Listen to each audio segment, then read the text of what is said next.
Though Grandpa lived in poverty, with barely any furniture in his house, beneath his bed lay an endless stash of Mao chai liquor and Zhonghua cigarettes. And every time he was about to run out, high-ranking provincial officials would personally come to replenish his stock. They would talk from morning until dusk, and without fail, the day after these meetings, a major national case would suddenly be solved. I couldn't shake the feeling that these solved cases were somehow tied to Grandpa, but he never breathed a word about it. This mysterious connection he maintained cast a protective aura over our entire family. Once, when my aunt lost a truckload of goods while doing business out of town, the police returned the cargo to her, fully intact, in less than a day. Even when I missed the cutoff score for high school by over 40 points, I still miraculously got accepted into the prestigious school of my choice. But Grandpa's influence didn't end there. When I was 12, the county decided to build a major road that would pass right through our family's ancestral home. One by one, the neighbors caved to the relentless pressure from the demolition office and agreed to move. But not Grandpa. He was adamant about keeping the old house, determined to be a holdout. The contractor overseeing the road construction was not one to be trifled with. When persuasion failed, he sent excavators right to our doorstep, tearing down a wall with a deafening roar. The scene was terrifying. I almost whipped myself from fear. Yet, Grandpa merely sighed softly, then calmly picked up the phone and dialed the number. With just a few calm, measured words, Grandpa spoke into the phone. To my surprise, mere minutes later, the excavators hastily withdrew. And by the next morning, a procession of local officials and even the contractor himself came to our door, personally offering their apologies.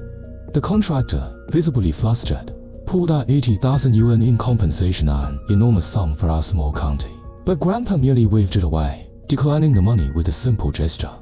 The road construction, of course, continued, though in front of our house, it took an unexpected detour, curving sharply around our property. This incident planted the seed of deep curiosity in my young mind. What was it about Grandpa that made him so influential, so untouchable? The answer remained elusive until I turned 15.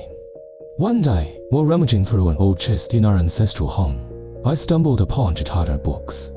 One was titled The True Record of Injustice Rectified, and the other The Art of Doing It, both written by a man named Song Xiai. At the time, my grasp of classical Chinese was limited, and reading these ancient texts was no easy task. I stumbled upon two tattered books. One was titled The True Record of Injustice Rectified, and the other The Art of Doing It, both written by a man named Song Xiai. At the time, my grasp of classical Chinese was limited, and reading these ancient texts was no easy task. I could only barely understand the illustrations, mostly diagrams of the human body, and instructions for examining corpses. Yet, for reasons I couldn't explain, these books held an irresistible fascination for me. Once I opened them, I couldn't put them down. Without telling Grandpa, I threw myself into the arduous task of reading both books, bit by bit, like an ant gnawing at a log. Despite their difficulty, I eventually devoured them, word by word. These two books opened the door to a whole new world for me. They spoke of a profession in ancient times dedicated to examining corpses and uncovering clues to solve crimes, what we now know as forensic science. But I didn't find it frightening at all. On the contrary, I thought it was fascinating, new, exciting, and full of challenges. When I turned 16, I had my first opportunity to put what I'd learned into practice. It was during the height of summer, one of those scorching days, and Grandpa had gone out early in the morning. I was home, bored during my summer break, amusing myself by lighting firecrackers and blowing up kaijiang. Just as I was getting into the farm, a black sedan pulled up in front of our old family home. Out stepped a burly man who hurried into the courtyard. I recognized him instantly, Officer Song, a police officer who had visited Grandpa several times before. I remembered his surname well enough. Today, however, Officer Song wasn't in uniform. Instead, he wore a short-sleeved shirt, beads of sweat glistening on his forehead from the heat.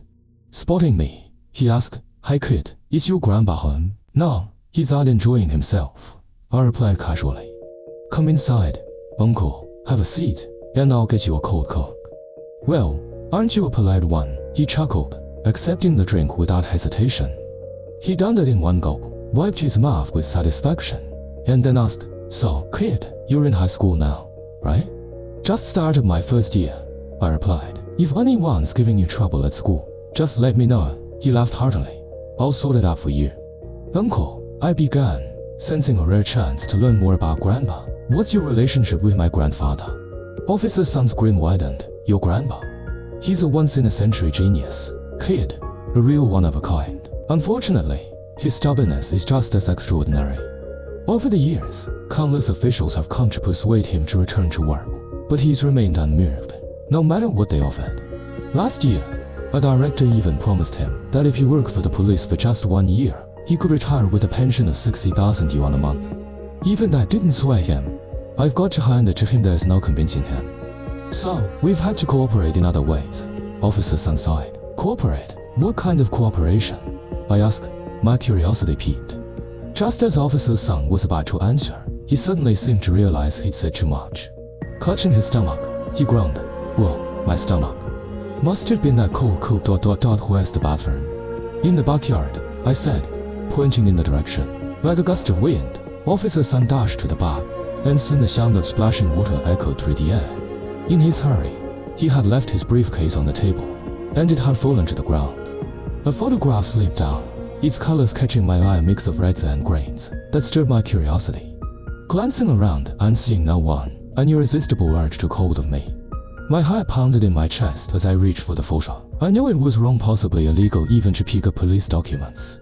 I could land in serious trouble for this. But the temptation to know was overwhelming, and I convinced myself I'd take just a quick look, then put it back. With trembling hands, I picked up the photograph. As I had suspected, the image showed a corpse. Although I had seen plenty of corpses in movies, I knew those were all fake. The impact of seeing a real body was something entirely different. The corpse in the photograph was that of an adult male, dressed in a suit. His white shirt was soaked with blood, turning it a deep red. His head drooped forward, and he was slumped against an open safe. A pair of glasses hung loosely from his right ear, and there was a long, deep gash across his throat, the source of the blood that had stained everything around him. Scattered bills were strewn across the floor, many of them soaked in blood as well.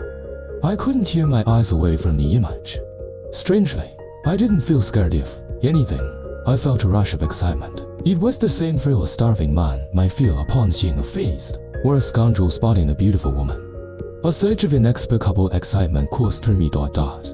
As I became more absorbed in the photo, a large hand suddenly snatched it from my grasp. Startled, I turned around to see Officer Sun standing behind me, his expression stern, glaring down at me. Kid, who gave you permission to pick up my files? You know it's a crime to look at police documents without authorization, don't you? He barked angrily. No, I wasn't. I just glanced at it for a second. Really? I stammered, panicked and at a loss for words. Officer Sun narrowed his eyes, then a sly grin slowly spread across his face. Alright, how about this? He said, his voice lowering. I'll ask you a question. If you can answer it, I'll let this slide. But if you can single quotes T. Well, don't say I didn't warn you. Looks like I'll have to take you to the station for a little chat, Officer Sun said, his words almost casual. Oddly enough, his threat didn't alarm me. Instead, it put me at ease. I had a feeling I knew exactly what he was about to ask. And just as I suspected, after I nodded in agreement, he posed his question. So, tell me, what was the murder weapon? I took the photo back, glanced over it once more, and then confidently replied. The wound on the throat was clearly the fatal blow. Judging by the shape of the wound, it was caused by something sharp with an angular edge. But if it had been a simple knife or dagger, I doubt you'd be asking me about it. So the weapon must be something unusual. Officer Sun's curiosity piqued. Go on. Then what do you think the weapon was? It's actually quite obvious. The weapon is right here in this photograph, I said, pointing to the image. Officer Sun blinked in surprise, staring at the photo. You're saying the weapon is in this picture? Are you kidding me? I was personally involved in this case. We scoured the crime scene from top to bottom and didn't find a weapon. In fact, we've already caught the suspect. The only reason this case isn't closed is because double quotes. He stopped mid-sentence, coughed into his fist, and then snapped, enough with the chatter. Just tell me what the weapon is. It's the money on the ground, I answered matter-of-factly. Officer Sun blinked, dumbfounded. Money? How could that be possible? Why not? I replied. If you take a stack of crisp, new bills and bind them tightly, the sharp edges could easily cut like a blade. Such a wound so deep and long could definitely be made this way, I explained, and afterward, the bills could be scattered around the crime scene. making the murder weapon effectively disappear. Officer Sun gasped, visibly impressed. He raised his thumb in admiration. Remarkable. You really are the grandson of Song Shaolin. That old fox kept telling me the Song family would never produce another forensic genius. But I see now he's been secretly grooming you all along. Looks like the Song legacy is in good hands. This is fantastic. Sun Tiger, what nonsense are you spouting about legacy? A voice suddenly called from the doorway. I turned around and felt a shiver run down my spine. This strict grandpa, his expression terrible. I had never seen him so angry. He had always forbidden me from getting involved in such matters, and he definitely didn't know that I had secretly read those ancient forensic books. Grandpa's cold gaze shifted from Officer Sun to me, piecing everything together in an instant. At that moment, I was utterly terrified, frozen in place. Grandpa, hands clasped behind his back, slowly stepped into the room and asked Officer Sun in a calm but dangerous voice, "What exactly were you talking about?" I frantically tried to signal Officer Sun with my eyes, begging him not to say anything. But the oblivious officer, completely missing my silent plea, cheerfully recounted the entire conversation, even lavishing praise on me. "Old Song, your grandson is incredible. This case has been dragging on for weeks. We searched every inch of the crime scene and couldn't find the murder weapon." He just glanced at the photo and figured it out. "This kid has a bright future. In my opinion, forget about university after high school. These days, college graduates are a dime a dozen and half of them end up unemployed. How about I write a recommendation letter and get him straight into the police academy? If you're gold, you ought to shine, right?" Officer Sun said with a grin. Grandpa waved his hand dismissively, his tone cold. "You're giving him far too much credit. He's just skimmed through a few old family books, nothing more than a show of ignorance. Besides, the Song family has always lived by one creed: stay away from power and seek safety. You'd best drop those little ideas of yours. This child won't be going down your path." As he finished, Grandpa shot me a chilling glance. I quickly lowered my head, too frightened to meet his eyes. Officer Sun sighed. "Old Song, you're too stubborn. So what if you spent 3 years in prison back then? Wasn't that overturned long ago? It's the 21st century, now still clinging to old rules and family creeds. You really are set in your ways." He turned to me, patting my shoulder in an attempt to sway me. "Kid, wouldn't you like to grow up and be a cop? We could catch the bad guys together." With Grandpa standing right there, I didn't dare respond recklessly. I shook my head vigorously. Grandpa's voice cut through the air like ice. "Sun Tiger, you don't understand the Song family. I have no grand ambitions, just the hope that my descendants will live peaceful, quiet lives. I don't want them involved in dangerous work. Now, if there's nothing more, I'd ask you to leave. And in the future, don't bother coming back." Officer Sun opened his mouth, then swallowed his words. Picking up his briefcase, he muttered, "All right, Old Song, I'm leaving. I'll drop by when there's another case." As soon as Officer Sun's car pulled away, the atmosphere in the living room became oppressively heavy. Grandpa sat in the grand armchair, holding a teacup in his hand, while I stood before him, feeling incredibly nervous. "How much of those 2 books have you read?" he asked. I stammered, "I've read all of them." In truth, not only had I read them, I could practically recite them from memory. With little else to read at home, I spent every spare moment poring over those pages, so much so that the books were nearly falling apart. Upon hearing my response, Grandpa's teacup slipped from his hand, crashing to the floor. His voice, laced with shock, followed, and you fully grasped everything in those books. "More or less," I admitted, somewhat embarrassed.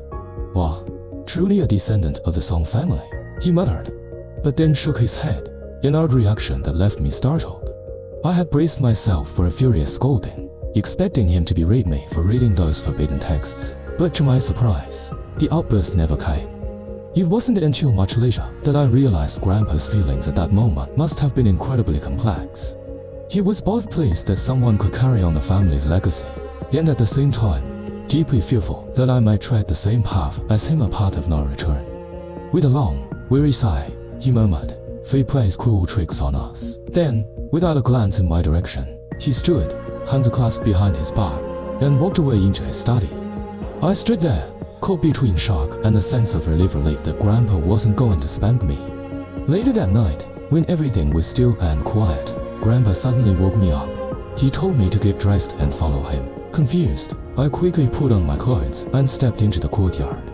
Grandpa tossed the pickaxe into my hands without a word and began walking out. I hurried to follow closely behind him. Our town wasn't very large. We walked southward, into a desolate wilderness. That night, there was no moon, and only a sparse scattering of stars dotted the sky. Grandpa led the way through the silent forest. The only sounds breaking the stillness were the soft crunch of our footsteps on the fallen leaves, and the eerie howls of some unknown creatures deep in the woods. The atmosphere made my skin crawl. Before long, we emerged from the forest and into an open wasteland. In my haste, I accidentally kicked something on the ground.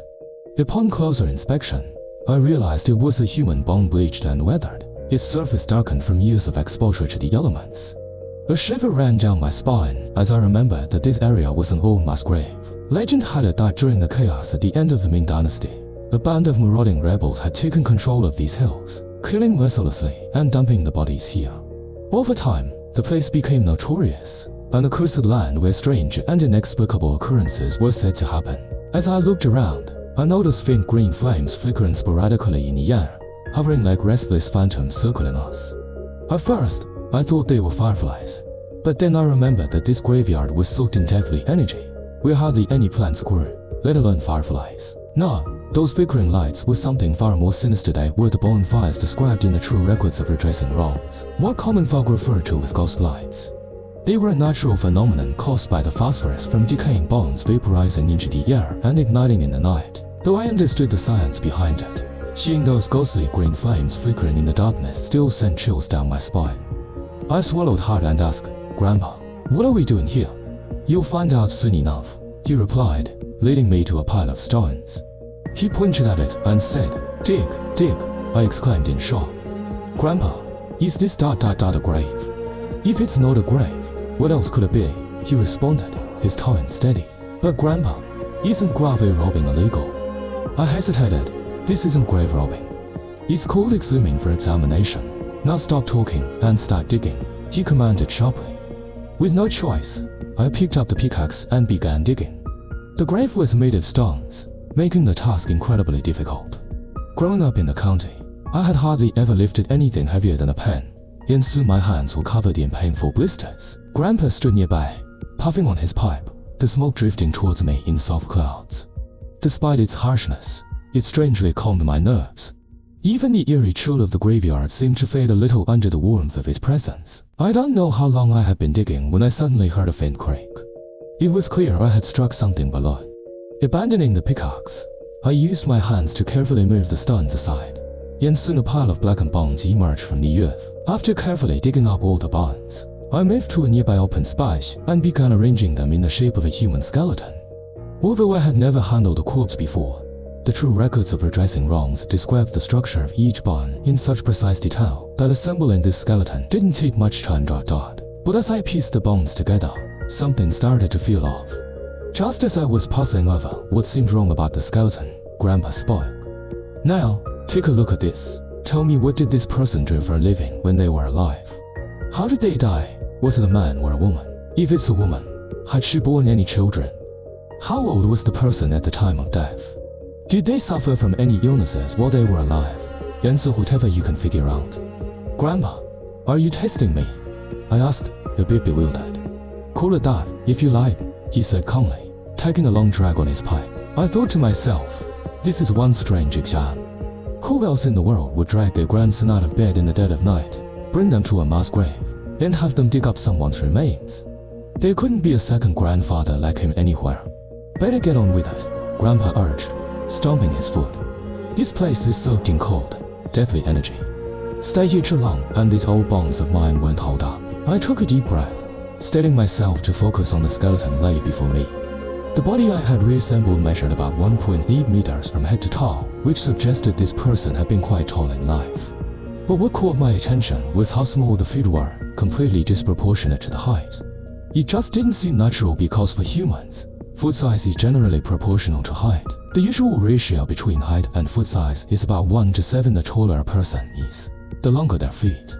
Unless, of course, this individual had their feet bound, much like the ancient practice of foot binding for women. I decided to set this anomaly aside for the moment and focus on determining the person's gender. Judging by the large, robust joints, my initial thought was that the skeleton belonged to a man. But upon inspecting the pelvic structure, I could clearly see the characteristics of a female. Moreover, the pubic bone bore scars consistent with childbirth. I examined the skull to estimate the age. From the wear on the teeth, I concluded this was an adult, likely in their early 30s. Yet, when I looked at the femur, the bones were larger, showing signs of calcium deficiency, and slightly bad from years of pressure symptoms typically seen in much older individuals. This contradiction was puzzling. To make matters more confusing, the arm bones were unusually robust, resembling the characteristics of leg bones.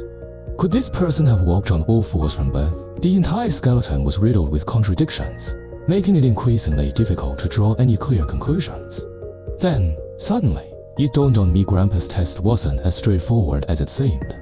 The answer wasn't merely in the details of the bones. With my theory forming, I turned to Grandpa and confidently said, this person was about 30 years old. Both a man and a woman. They likely lived their life in confinement, walking on all fours. They subsisted on coarse food and gave birth to 7 or 8 children. Eventually, they died by drowning. So, he was decapitated after being killed. Grandpa sneered, his voice laced with skepticism. Yes, I replied, because this wasn't a single person at all.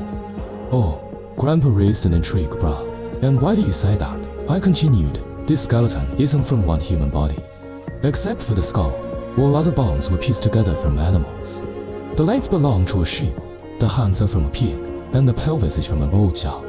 The remaining limbs and joints seem to have come from smaller animals, cats, dogs, perhaps. If I had to determine the cause of death, the fracture in the neck suggests this person, or rather, this creation was beheaded. After hearing my explanation, Grandpa gave an approving nod, his expression softening with a hint of pride. Well said. The ancient proverb is true. To trust books entirely is worse than having no books. If you can't tell the difference between human and animal bones, then it's pointless for me to teach you further. But now, I see the legacy of the Song family lives on. Grandpa, I hesitated. What's the story behind this strange skeleton? He took a long drag from his pipe and began to recount the tale. This happened 30 years ago, near a village called Yangshichuan, just outside the county. There lived a man named Huang San, an old idler, spending his days drinking and gambling. His only other skill, if you could call it that, was sneaking over widows' walls in the dead of night. By the time he was 20, he had driven his own mother to an early grave with his insolence. Naturally, no woman would marry him. He spent his days borrowing money from anyone who would listen, and the entire village despised him for it. When Huang San could no longer show his face in the village, he left to find work elsewhere. He took a few odd jobs working at a construction site one week, in a restaurant the next. But as soon as he had a bit of money in his pocket, he would rush back to gamble it all away. One time, he racked up a debt of 5,000 yuan and fled, leaving his creditors furious. But then, that amount was enough to build a decent house in the countryside. His relatives, not wanting to shoulder the blame, all denied any connection to him when the debt collectors came knocking. A few days later, a blood-stained human head was found stuffed inside a black plastic bag by the roadside. The locals called the police, who took photographs and posted them in the papers, hoping for someone to identify the victim. Eventually, one of Huang San's distant uncles recognized the face. It was Huang San. People assumed he had been killed by his creditors, and most agreed that he brought it upon himself. With the village's conservative mindset, no one pushed for further investigation, and the police didn't pursue the case. Just like that, the murder went unsolved. Huang San's head was returned to the village, and the villagers, feeling some pity for the family, remarked on the tragic fate of the Huang land snuffed out with no heir, and worse, Huang San hadn't even died with his body intact. Fearing his restless spirit might wander forever, they learned that his mother was from Kaohsiung, where the locals practiced a custom for such unfortunate situations. They decided to perform a substitute burial, piecing together a body for him from animal bones, to ensure his soul could rest in peace, even though it wasn't his true body. After explaining the origin of the skeleton, Grandpa asked me to rebury Huang San's bones. Once I finished, he pulled a bundle of yellow paper from his pocket, struck a match, and lit it at the grave. He murmured, "Brother Huang, forgive us for the disturbance. I know you died unjustly, and without children to honor you. This small offering may seem insignificant. But on the anniversary of your death next year, I will invite a monk and a Taoist priest to perform a ritual to guide your soul to peace." As soon as he finished speaking, a sudden gust of wind blew, causing the flames to flicker wildly. In that eerie breeze, I thought I heard faint sob carried on the wind, vanishing into the sky. Frozen in place by fear, I stood wide-eyed as Grandpa pressed my head down, urging me to bow in apology. After I rose, the strange wind had vanished entirely. My voice trembling, I asked, "Grandpa, are ghosts real?" He replied, "There are things that, if you believe in them, they exist. If you don't, they don't. But remember this, child, working as a coroner is, in itself, an intrusion upon the dead. You must always remain reverent and humble, so as not to wrong the heavens or the earth." I nodded solemnly, committing his words to memory. But then a thought crossed my mind: did this mean I could become a forensic expert? So I asked, "Grandpa, does that mean I can be a coroner in the future? I passed your test, so can I become a forensic expert for Uncle Sung?" "No, absolutely not." Grandpa's voice was stern. "The ancestral rules of the Song family must never be broken." He pounded his fist against his back, saying, "This place is far too eerie. My arthritis is acting up again. Let's head home and discuss this later." An hour later, we returned to the house. Grandpa brewed some ginger tea to ward off the cold. As he sipped it, he spoke slowly. "Yana, you must be wondering why, even though our family has a long history in this field, we are forbidden from taking up this profession. There's a reason behind this. During the Southern Song dynasty, there was a brilliant investigator named Song Xiai. His ability to solve cases was unparalleled, a rarity in the world. During his time as a judicial officer, he solved every wrongful conviction and unsolved case within 8 months, capturing over 200 criminals, none of whom cried injustice. His accomplishments astonished the entire court. However, despite his remarkable skills, Song Xiai understood that his own power was limited in many regions. Officials and coroners were incompetent, relying solely on false confessions. This often led to unjust punishments and wrongful deaths. As the saying goes, one drop of ink on the shore, 1,000 drops of blood among the people. So, Song Xiai compiled his lifetime of forensic wisdom. He recorded everything in The Washing Away of Wrongs, a book that pioneered forensic science, surpassing Western knowledge by over 300 years. Thus, Song Xiai is globally recognized as the father of forensic medicine. After his time, the descendants of the Song family served in the Ministry of Justice and the Dali Court, solving countless cases. Over time, they expanded the Washing Away of Wrongs and compiled a vast body of expertise on criminal investigations, naming it the Song Art of Forensic Mastery. However, as the family's reputation grew, it became a double-edged sword. On one hand, possessing such profound knowledge made them targets for vengeful criminals, and many met tragic ends. On the other hand, their exceptional skills often led to exploitation by those in power. During the Ming Dynasty, the Song family was ordered to investigate a strange case involving a nine-tailed fox, but it turned out to be linked to a royal power struggle. In the end, they were scapegoated and nearly faced the annihilation of their entire family. It was one of our ancestors, an expert in metaphysics, who realized that the family's ability to uncover hidden truths might have offended the balance of fate, provoking the wrath of the heavens. He concluded that anyone in our family who pursued careers as officials, detectives, or warriors would inevitably face a terrible fate. Hence, the 8-character ancestral rule: no officials, no detectives, protect the family's legacy. After hearing this, I felt disheartened, unwilling to accept it. "But, Grandpa, aren't you helping the police solve cases yourself?" Grandfather sighed and said, "When I was young, I was just like you, full of enthusiasm for solving cases. Before the liberation, I made a name for myself in the police force, cracking several high-profile cases that shocked the nation. But soon, disaster struck. I was falsely accused, with people claiming that my forensic skills were nothing but feudal superstition. As a result, I was thrown into prison, tending horses for 3 long years. During that time, I lived every day in fear. If it hadn't been for a series of fortunate events, I might have ended it all myself. That experience taught me a valuable lesson. Those who are too rigid will break, but those who are flexible will endure. I had barely shown my abilities, and already such calamity befell me. It was then I realized the wisdom of our ancestors. Afterward, I retreated to our hometown, trying to stay out of the limelight, but my reputation had already spread far and wide. No matter how much I wanted to hide, I couldn't escape it. Every few years, someone would come knocking, asking me to return. It's not that I didn't want to help. I simply couldn't. In the end, I had no choice but to cooperate with them in the way I do now. I thought that with your generation, the Song family could finally live in peace. But today, you had to go and show off your skills in front of Sun Leo. Perhaps all of this is fate's design. It marks both the end of the Song family's legacy and the fulfillment of our family's duty. Hearing grandfather's words left me conflicted. Was he hoping I would follow in his footsteps, or urging me not to? Then, with a heavy heart, he continued, "Since you've passed the test, I've made up my mind. From today onward, I'll teach you everything I know. I will teach you everything I have learned throughout my life. Are you willing to learn?" Upon hearing these words, excitement surged through me. "Of course, grandfather. I absolutely want to learn." "Don't get too ahead of yourself," grandfather interrupted.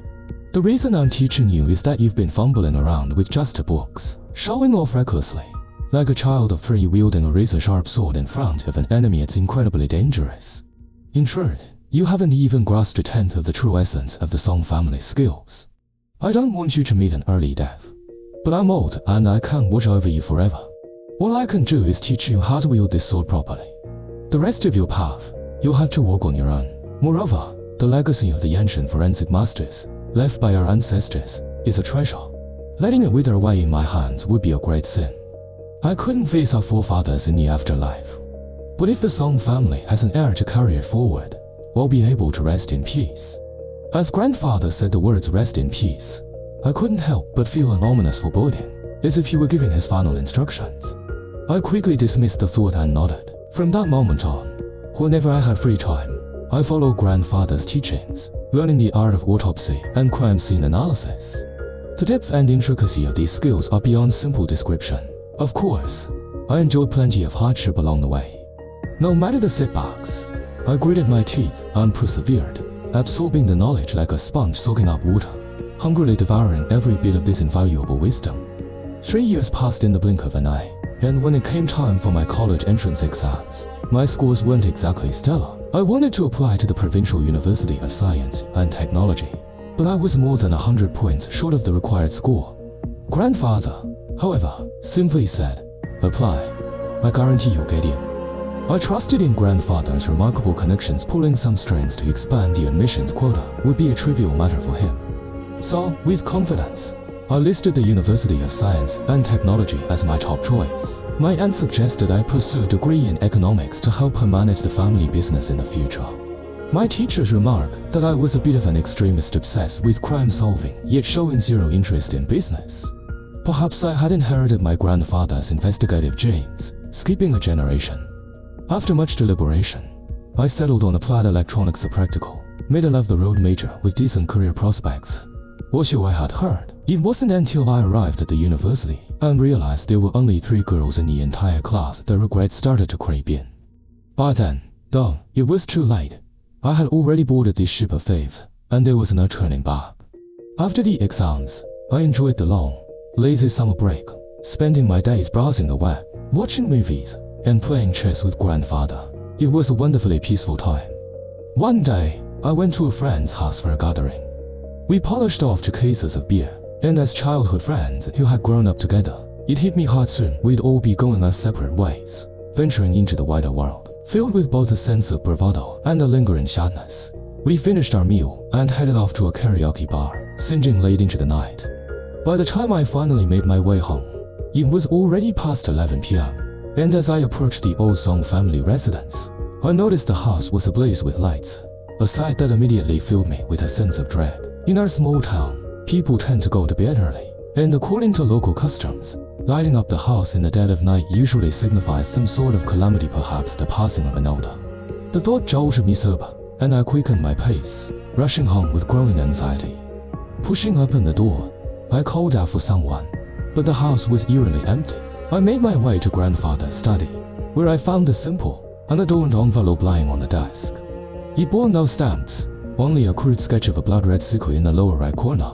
Something about the envelope felt off, and as I turned it over, a sticky object dropped into my hand. My heart skipped a beat. It was an eyeball. The sight of it sent a shiver down my spine. Could this possibly be grandfather's? But that thought was quickly dismissed. It couldn't be. Grandfather must have received this envelope before his disappearance, meaning the eye belonged to someone else. Other than that grotesque item, the envelope contained nothing else, which only deepened the mystery. What on earth was the sender trying to communicate to grandfather? And why had grandfather vanished so suddenly? The more I thought about it, the more tangled my mind became. Frustrated, I scratched my head and slumped into a chair, trying to make sense of it all. Grandfather had always told me, whenever you're puzzled by something, you must look beyond appearances to grasp the underlying essence. If you're struggling to understand, start with the most basic details. I glanced around the study. Everything was meticulously arranged, and the doors and windows were intact. This meant that grandfather wasn't taken by force.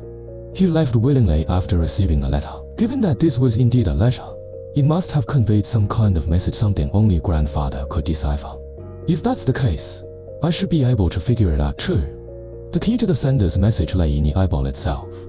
I switched on the desk lamp and began to examine the eyeball under the light. From the degree of cloudiness in the lens, I estimated it had been removed from the body less than 3 hours ago. A small segment of the optic nerve still dangled from its rear. After inspecting it closely for about a minute, I reached two conclusions. First, the victim was still alive when the eye was taken. Second, the perpetrator was highly skilled. The extraction caused no damage whatsoever. Considering the eye's fragility, the precision required was akin to that of a surgeon. I also noticed fine particles stuck to the surface of the eyeball. I carefully scraped some off and rubbed them between my fingers with shavings. Bringing them to my nose, I detected the distinct scent of pine resin. It dawned on me, to the north of town, there's a lumber mill that processes imported pine trees into furniture-grade wood. The message became clear. The sender was indicating that someone at the lumber mill was in grave danger. It was an unspoken threat, forcing grandfather to rush out and save someone. Without wasting time, I grabbed a flashlight and dashed out of the house. The night was pitch black, with the occasional bark of a dog echoing from nearby alleys. I sprinted all the way to the northern edge of town, where the lumber mill loomed in the darkness, its silhouette stark against the night sky. A high wall surrounded the mill, and the large iron gate stood ajar. The padlock lay discarded on the ground, with a piece of wire still jammed in the keyhole. This confirmed my suspicions. The sender of the letter was indeed here. Grandfather, Chun, might already be inside. Despite this realization, a sense of unease gnawed at me. Whoever I was about to face was certainly no ally. Should I call the police? But I had no mobile phone, and running back to report it seemed impractical. Every second counted. Grandfather could be in danger at this very moment. I picked up a sturdy wooden stick from the ground and cautiously made my way into the mill.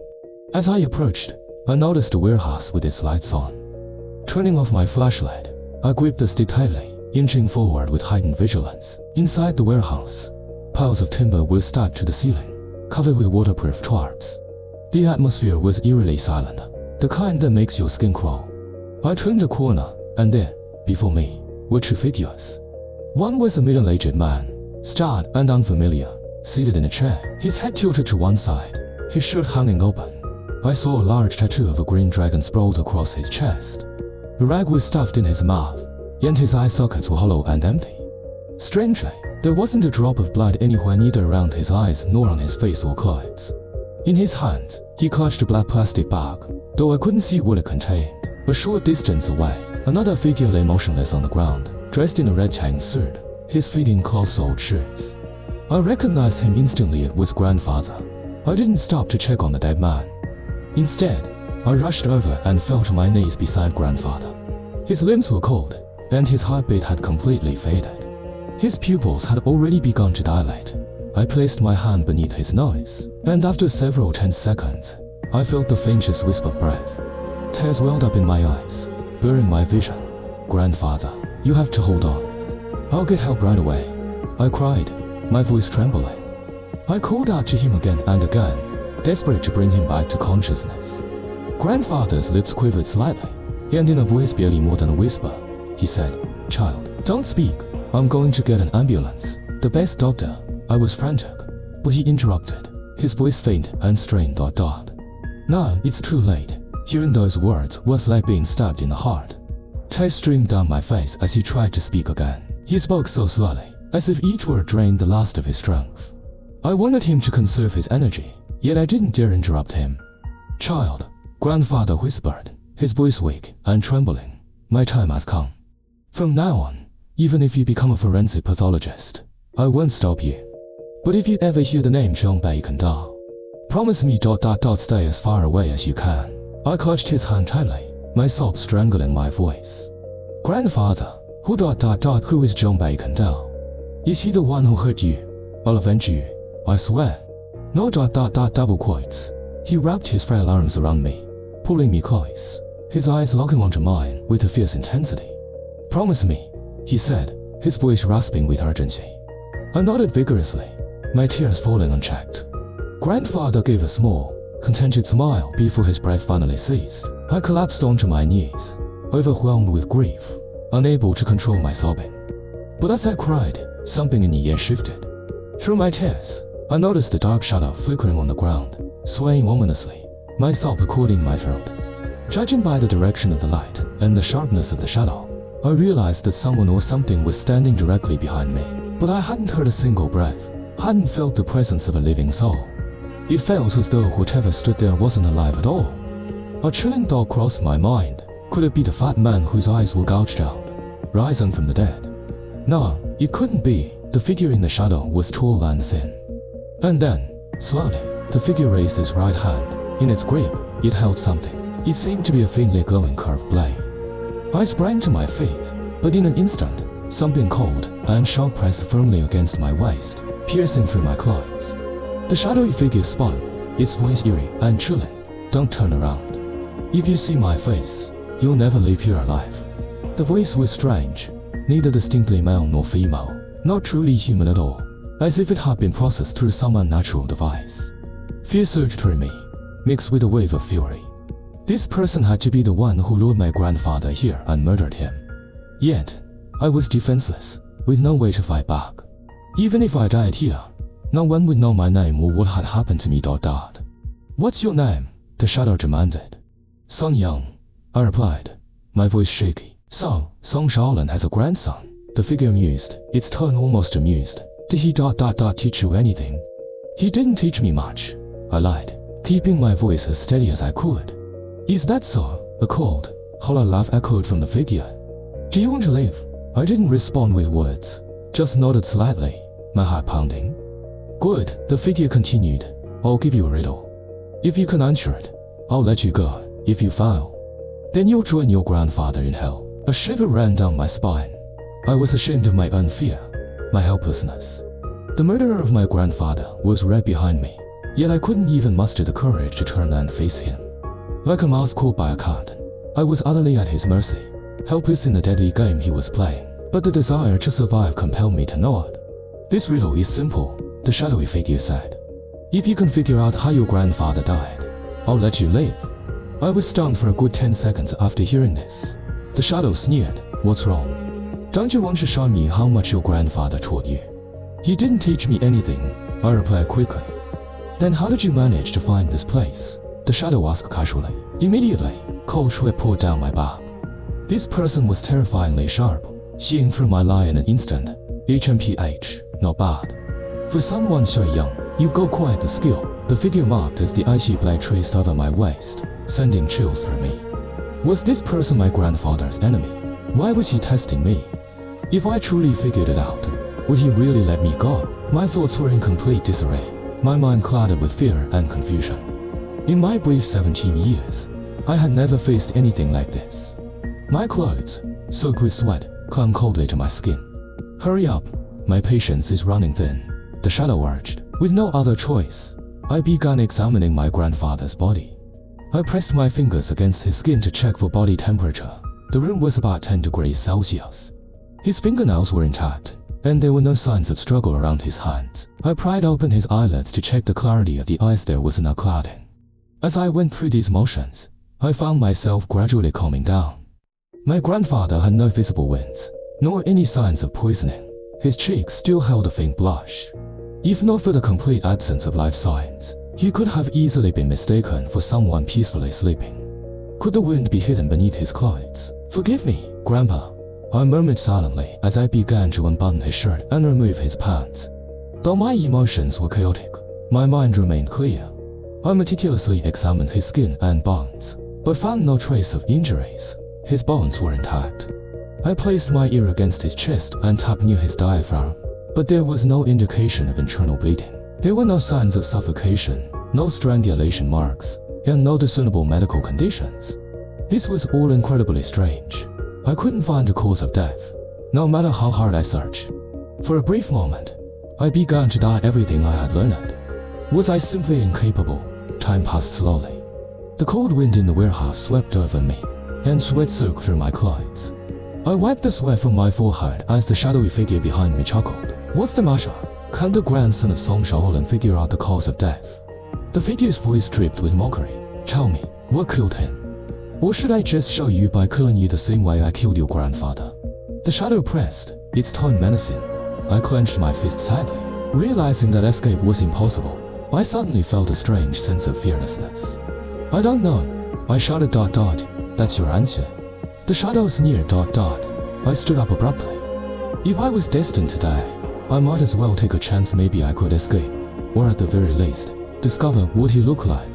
Even if I couldn't defeat him, at least I'd know his face and could haunt him in death. He was only half a meter away, so I spun around and swung my fist at him with all my might.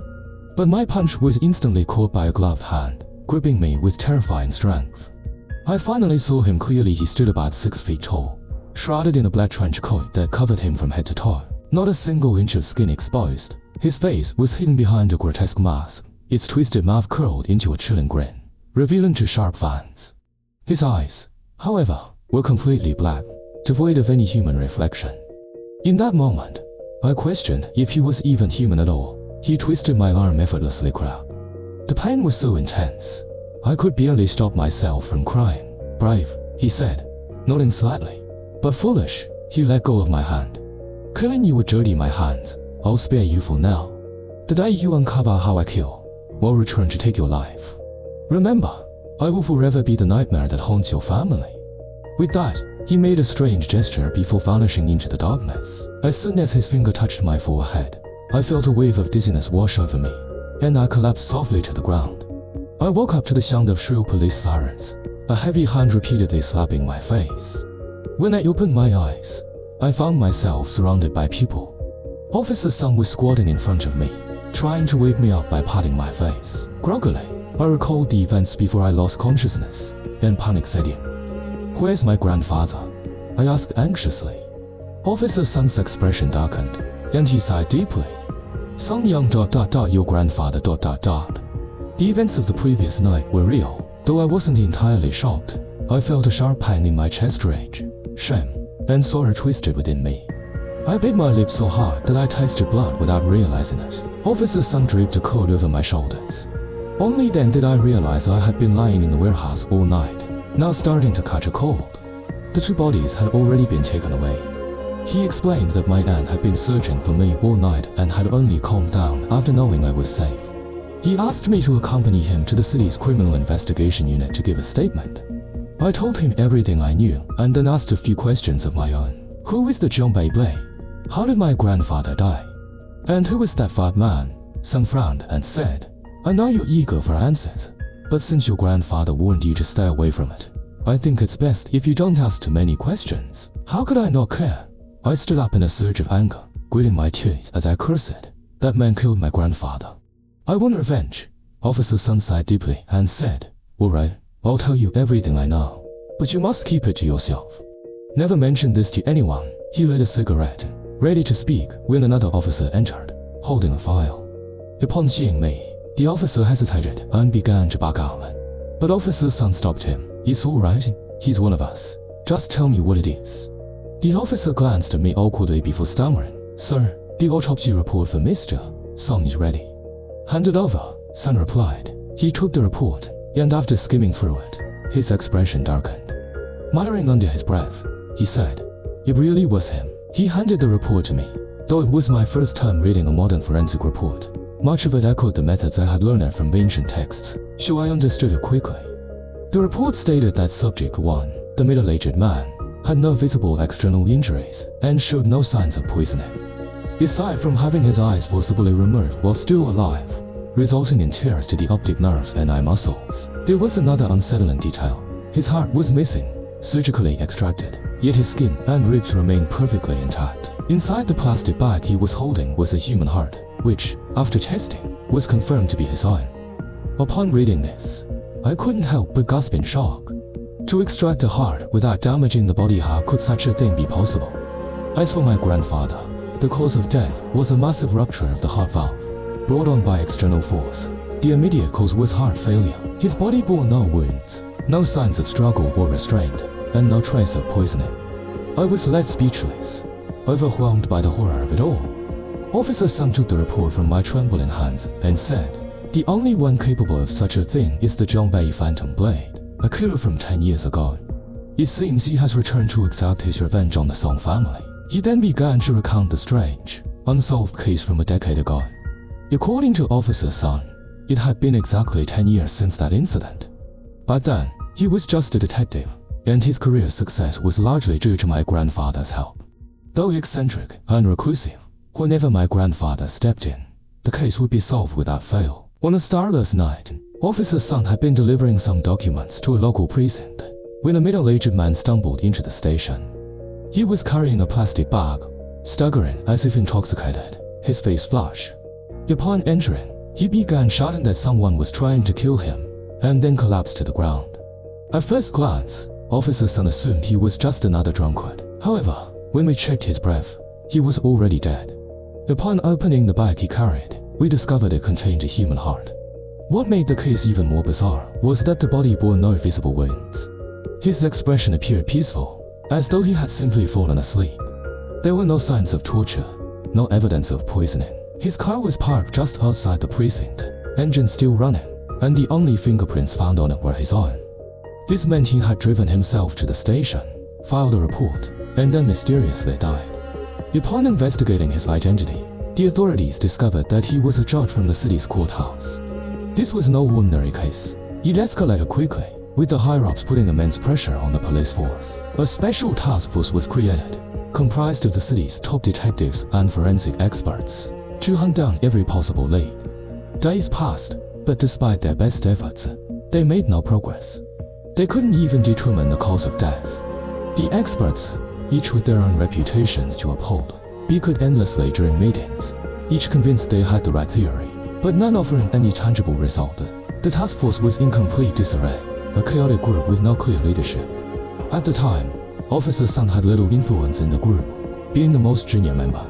When he suggested calling upon my grandfather for help, he was met with derision. The experts scoffed, mocking the idea of consulting an old, outdated forensic specialist. Some even joked that they might as well call in a Taoist priest to exorcise the case. But then, the second murder occurred. This time, the victim was a wealthy businesswoman, recently returned from overseas. Just like the first victim, police found a plastic bag beside her body, weighing heavy with another human heart. The investigation made no headway, leaving everyone frustrated. Officer Sun, with nothing left to lose, decided to bring the case files to my grandfather. My grandfather agreed to help, but when Officer Sun brought him to the Criminal Investigation Unit, they found that the two bodies had already been dissected. The medical examiner had thoroughly examined the remains, only to discover that the hearts found in the bags were indeed the victim's own. The killer had somehow managed to extract the hearts with surgical precision, without leaving a single external wound. Upon seeing the state of the bodies, my grandfather immediately declared that he could not take on the case, as he had one strict condition for any collaboration with the police. No one was to touch the corpses before he conducted his examination. Officer Sun, desperate, begged my grandfather to stay on, eventually convincing him to continue assisting. My grandfather then requested to visit the victims' homes.